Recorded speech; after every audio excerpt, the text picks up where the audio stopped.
शं वरुणः शन्नो भवत्वर्यमा शन्न इन्द्रो बृहस्पतिः शन्नो विष्णुरुक्रमः ॐ शान्ति शान्ति शान्तिः।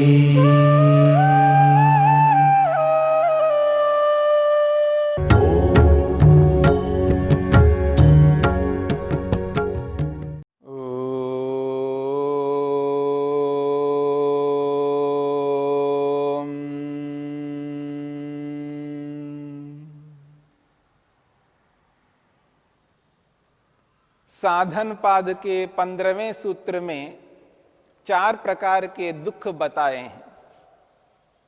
उन 4 प्रकार के दुखों में दूसरा दुख ताप दुख, इस ताप दुख को लेकर के हम विचार कर रहे हैं। महर्षि वेदव्यास ने ताप दुख किसे कहते हैं, इस प्रश्न को उपस्थित करके इसका समाधान किया है। महर्षि वेदव्यास कहते हैं सर्वस्य, सभी को, प्राणी मात्र को, यदि हम मनुष्यों को ध्यान में रख करके विचार करें तो प्रत्येक मनुष्य को ताप दुख सताता रहता है। ऐसा कोई व्यक्ति नहीं होता है जिसको ताप दुख सताता नहीं है, ताप दुख से वो पीड़ित नहीं रहता हो। हां, जो समाधिस्थ व्यक्ति है, योगी व्यक्ति है, जिसने विवेक वैराग्य को प्राप्त किया है, जिसने समाधि लगाकर आत्मा परमात्मा का दर्शन किया है, जिसने अविद्या को नष्ट कर दिया है, ऐसे व्यक्ति को ताप दुख नहीं होता है। बाकी समस्त मनुष्यों को ताप दुख सताता रहता है। इसलिए वेदव्यास कहते हैं सर्वस्य, सभी मनुष्यों को तापानुभव, ताप दुख का अनुभव होता है। और यह तापानुभव ताप दुख द्वेषानुविद्ध, ये द्वेष से संबद्ध होता है, द्वेष से युक्त होता है। जैसे जैसे चेतन पदार्थ से, जड़ पदार्थ से व्यक्ति को ये ताप दुख हो रहा होता है, उस चेतन पदार्थ के प्रति, उस जड़ पदार्थ के प्रति द्वेष उत्पन्न होता रहता है। इस बात को समझने की चेष्टा करनी है। चाहे वो चेतन पदार्थ कितना ही निकटस्थ हो, वो माता पिता भी क्यों ना हो, वो पति पत्नी भी क्यों ना हो, वो पुत्र पुत्री भी क्यों ना हो, वो भाई बहन भी क्यों ना हो, वो मित्र गुरु अध्यापक आचार्य भी क्यों ना हो, यदि उनसे उसको ताप दुख मिल रहा है तो उसके प्रति उसे द्वेष उत्पन्न होता है। क्योंकि दुख में द्वेष उत्पन्न होता है। जहां से दुख प्राप्त हो रहा हो, उस दुख की प्राप्ति से या उस वस्तु से, जिस वस्तु से दुख प्राप्त हो रहा है, उस दुखदायी वस्तु के प्रति द्वेष उत्पन्न होना अनिवार्य हो रहा है। क्यों? अविद्या विद्यमान है। अविद्या के कारण से जिस वस्तु से उसको दुख प्राप्त हो रहा है, उस वस्तु के प्रति द्वेष उत्पन्न होता है और वहां द्वेषज कर्माशय बनता है। द्वेष से उत्पन्न कर्माशय का निर्माण होता है, अर्थात पाप और पुण्य ये बनते रहते हैं। इसलिए महर्षि कहते हैं ये जो ताप दुख है मनुष्य के लिए अत्यंत घातक है, हानिकारक है। जीवन में ये सदा बना रहता है। व्यक्ति भयभीत रहता है, आशंकित रहता है, ऐसा ना हो जाए, ऐसा ना हो जाए, ये ना हो जाए, वो ना हो जाए। पता नहीं किस किस बात को लेकर के व्यक्ति दुखी होता है।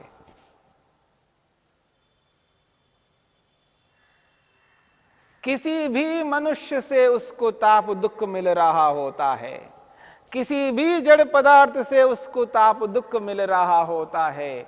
मनुष्य तो मनुष्य है, अरबों की संख्या में है, अरबों की संख्या में मनुष्य हैं। और न जाने यदि प्राणी मात्र को लेके देखें तो असंख्य प्राणी हैं जिनसे ताप दुख होता है व्यक्ति को। मच्छर ना काटे, मच्छर से ताप दुख होता है। मक्खी ना बैठे शरीर पर, मक्खी से ताप दुख होता है। बहुत सारे कीटाणु फैलते हैं, उनसे भी व्यक्ति को ताप दुख होता है। और जो पशु हैं, पक्षी हैं, न जाने किस किस प्राणी से संबंधित व्यक्ति को ताप दुख होता है। न जाने किस किस चेतन पदार्थ से व्यक्ति को ताप दुख लगा रहता है, दुखी होता है, उसे एहसास नहीं कर पाता है, उस ताप दुख को अनुभव नहीं कर पाता है। इसलिए महर्षि वेदव्यास कहते हैं, सर्वस्य प्राणी मात्र को, मनुष्य मात्र को, या मैं ये कहूं मनुष्य मात्र को प्राणी मात्र से ताप दुख लगा रहता है। और मनुष्य को जड़ पदार्थ, प्रत्येक जड़ पदार्थ से ताप दुख प्राप्त हो रहा होता है। इसलिए वो द्वेषानुविद्धः, वहां द्वेष आबद्ध रहता है।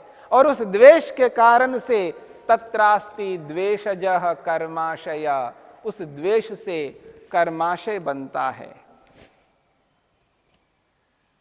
और जब व्यक्ति सुख को पाने के लिए मन से, वाणी से और शरीर से कर्मों को करना प्रारंभ करता है, उन कर्मों को करते हुए जो जो जड़ पदार्थ, जो जो चेतन पदार्थ उसके अनुकूल होते हैं, उन पर अनुग्रह करता है, उनको सुख देता है और उनसे सुख लेता है। और मन, वाणी और शरीर से कर्म करता हुआ जो जो जड़ पदार्थ उसके अनुरूप होते हैं, उसके अनुकूल होते हैं, उनसे सुख ले रहा होता है। परंतु उसके विपरीत जो जो जड़ पदार्थ होते हैं, उनके प्रति द्वेष उत्पन्न होता है, उनको समाप्त करना चाहता है, उनको नष्ट करना चाहता है। इसलिए महर्षि वेदव्यास कहना चाहते हैं, ततः परम अनुगृह्णाति उपहंति च। ततः परम अनुगृह्णाति उपहंति च। उस सुख को ध्यान में रख करके अनुकूल व्यक्ति के प्रति, अनुकूल जड़ पदार्थ के प्रति अनुग्रह करने लगता है, वो सुख देने लगता है, उनके अनुकूल रहता है और उनको अपने अनुकूल बना लेता है। और जो जो व्यक्ति प्रतिकूल होता है और जो जो जड़ पदार्थ प्रतिकूल होता है, उसको रहना उसको पसंद नहीं है, उसके सामने वो वस्तु रहे ये पसंद नहीं होता है, उसको हटाने की चेष्टा करता है। अवसर आए तो उसको समाप्त करने, उसको नष्ट करने की चेष्टा करता है, उससे दूर होने की चेष्टा करता है।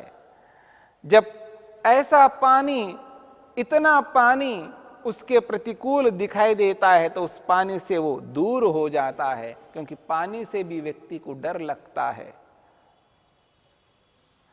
और अनेक बार ऐसी धरती में वो रह जाता है, ऐसे स्थान पर रहता है, उस स्थान से भी व्यक्ति को डर लगता है, भय लगता है, उसको भी दूर करना चाहता है या उससे भी दूर हो जाता है। धरती से, पानी से, अग्नि से व्यक्ति को डर लगता है, अग्नि से भी दूर होना चाहता है या अग्नि को ही समाप्त करना चाहता है। ऐसी वायु से भी वो दूर होना चाहता है या उस वायु को दूर करना चाहता है। किसी भी जड़ पदार्थ, जिस जड़ पदार्थ उसको दुखदाई दिखाई देने लगता है तो उसके अनुकूल ना हो करके उसको हटाना चाहता है, उसको समाप्त करना चाहता है, उसको नष्ट करना चाहता है। इसलिए कहा जा रहा है उपहंती च, उसको समाप्त करता है। क्यों? वो अनुकूल नहीं है। पर अनुग्रह पीड़ाभ्याम, दूसरों को वो अनुकूल या प्रतिकूल बनाता हुआ धर्माधर्मौ उपचिनोति, वो धर्म और अधर्म यानी पुण्य और पाप को वो इकट्ठा करता रहता है। उसके पाप पुण्य कर्म बनते जाते हैं। सकर्माशय, जब वो कर्माशय बन जाता है, कर्म समूह बन जाता है, वो कर्म समूह लोभात मोहाच्च भवति, वो लोभ के कारण से, लोभ के कारण से वो धर्म बन रहा है और मोह के कारण से वो अधर्म बन रहा है। वो अविद्या है, क्योंकि उसमें द्वेष है, उसमें द्वेष है। इसलिए महर्षि वेदव्यास कहना चाहते हैं, वो कहना चाहते हैं यही इत्येषा ताप दुखता उच्यते, इसी को ताप दुख कहते हैं, इसी का नाम ताप दुख है। प्रश्न उपस्थित किया था, अथ का ताप दुखता, ये बताइए ताप दुख किसको कहते हैं? वो कहते हैं यही तो ताप दुख है, जो प्राणी मात्र से प्राणी मात्र को दुख लगा रहता है, उसको भय लगा रहता है। जड़ पदार्थ, चेतन पदार्थ, निकट के निकट व्यक्ति, दूर के दूर व्यक्ति, निकट के निकट साधन और दूर के दूर साधन, समस्त जड़ और चेतन पदार्थों से उसको दुख बना ही रहता है और वो व्यक्ति दुखी होता रहता है। इसे वो एहसास नहीं कर पाता है, अनुभव नहीं कर पाता है कि इन सब से मेरे को दुख मिल रहा है। और योगाभ्यास उसको ये अनुभूति कराता है कि इन समस्त जड़ और चेतन पदार्थों में दुख है, ताप दुख है, और इस ताप दुख से आप संतप्त हो रहे हो, पीड़ित हो रहे हो। इस बात को समझ लो, समझ करके इस ताप दुख से बचो। और व्यक्ति उससे बच नहीं पा रहा है, इस बात को समझने की चेष्टा करनी है। जब व्यक्ति मन से, वाणी से और शरीर से इतने प्रकार के कर्म करता जा रहा है, मन में निरंतर व्यक्ति कर्म करता जा रहा है, मन से न जाने कितने पदार्थों को वो पीड़ित करता है, दुखी करता है, अर्थात मन से उनको द्वेष करता रहता है। चाहे वो चेतन पदार्थ हो, चाहे वो जड़ पदार्थ हो, वो मन से उनके प्रति द्वेष उत्पन्न करता रहता है। और मानसिक द्वेष के कारण से मानसिक न जाने कितने कर्म बनते जा रहे हैं। और जब कभी अवसर आ जाता है तो वाणी से भी द्वेष करने लगता है, जड़ पदार्थ के प्रति या चेतन पदार्थ के प्रति वाणी से भी वो द्वेष करने लगता है। यदि वो मनुष्य है तो मनुष्य के प्रति वो गलत शब्दों का प्रयोग करता है, अनुचित शब्दों का प्रयोग करता है, किसी न किसी रूप से वाणी से उन चेतन पदार्थों का तिरस्कार करके वो ऐसा द्वेष उत्पन्न करता है, ऐसे पाप कर्म करता है। और अवसर आने पर जो कोई भी ऐसा पदार्थ जो जड़ पदार्थ है, जो उसके प्रतिकूल है, तो वाणी से जब उसका कथन करता है तो उसको जो वो वस्तु है उसके विपरीत उस वस्तु का कथन करके एक प्रकार से उस वस्तु से द्वेष करता रहता है। और इसी प्रकार से शरीर से भी अवसर आने पर शरीर से भी व्यक्ति द्वेष क्रिया करता है। शरीर से वो हानि पहुंचा देता है, जड़ वस्तु को भी और चेतन वस्तु को भी। शरीर से उस जड़ वस्तु को ही समाप्त कर देता है और शरीर से उस चेतन पदार्थ को हानि पहुंचा देता है, उसको पीड़ित करता है, दुखी कर देता है। इस प्रकार से अधर्म बहुत बना लेता है और इन अधर्मों के कारण से उसका जो द्वेषज कर्माशय उत्पन्न होता है और उस द्वेषज कर्माशय के कारण से उसको जो आगे चल करके फल मिलता है वो फल अत्यंत दुखदायी होता है। इस बात को भी समझने की चेष्टा करनी है। इस रूप में जो ताप दुख है, चाहे वो जड़ से या चेतन से संबंधित, उन पदार्थों से व्यक्ति को नाना प्रकार के दुख प्राप्त हो रहे हैं। ये वैचारिक रूप से है, ये मानसिक रूप से ताप दुख प्राप्त हो रहे हैं।